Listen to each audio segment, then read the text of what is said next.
की आबादी के मन में विश्वास है, जब देश की शताब्दी मनाई जाएगी हम एक महान भारत को देख पाएंगे। ये जो आत्मविश्वास 130 करोड़ में प्रत्यारोपित करने का काम नरेंद्र मोदी कर पाए हैं, क्योंकि उनके खुद के अंदर अनन्य राष्ट्रभक्ति से कूट कूट कर ईश्वर ने उनको बनाया है। मित्रों, और प्रामाणिकता, पारदर्शिता, इसके बारे में मोदी जी के विरोधी भी उन पर कोई आरोप नहीं कर सकते। नीतियों की निर्धारण के लिए कभी जल्दबाजी नहीं करते हैं, मगर उसके इम्प्लीमेंटेशन में, उसको लागू करने में इनकी जो दृढ़ता है, ये दृढ़ता अच्छों को आश्चर्यचकित करने वाली। मैं कई बार अचंभित रह सकता हूं, इतने विरोध के बावजूद भी कैसे कोई आदमी डट कर रह सकता है जब कोई 6 महीने के बाद वोट लेने के लिए जाना है। मैंने उनकी नीतियों के लिए एक शब्द प्रयोग किया है कि मोदी जी की सरकार लोगों को अच्छा लगे ऐसा फैसला नहीं लेती है। मोदी जी की सरकार लोगों को अच्छा लगे ऐसे फैसले नहीं लेती है। मोदी जी की सरकार लोगों के लिए अच्छे हो ऐसे फैसले लेती है। वोट के लिए राजनीति नहीं करना। व्यापकता बहुत है, हर सोच के अंदर आप व्यापक दृष्टिकोण का अनुभव करते हो।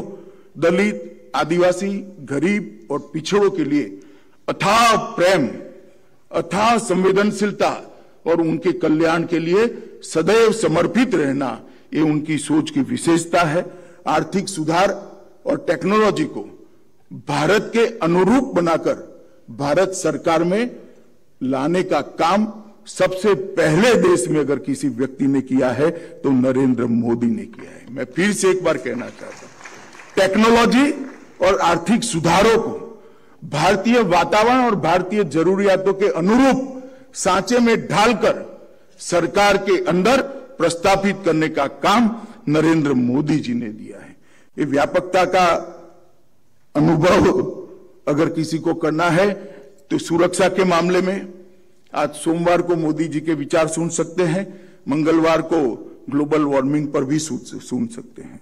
महिला कल्याण पर बात करते हुए इतनी ही तन्मयता से बात करेंगे, पोषण अभियान के लिए बात करेंगे तो तुरंत स्टार्टअप पर ही इतनी विशदता के साथ वो बात करेंगे। गरीब कल्याण और नई शिक्षा नीति, आरोग्य और विदेश नीति।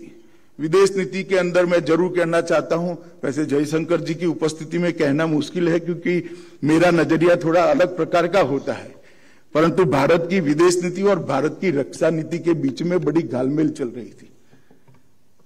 कभी भारत की रक्षा नीति विदेश नीति की परछाई से बाहर नहीं आ सकती। मोदी जी की विदेश नीति ने प्रस्तापित कर दिया कि हम सबके साथ दोस्ती रखना चाहते हैं, मगर हमारे लिए भारत की सुरक्षा ये हमारा प्राथमिक लक्ष्य है। ये स्पष्टता, इतनी क्लैरिटी के साथ 7 दशक के अंदर किसी भी नेता ने दिए नहीं।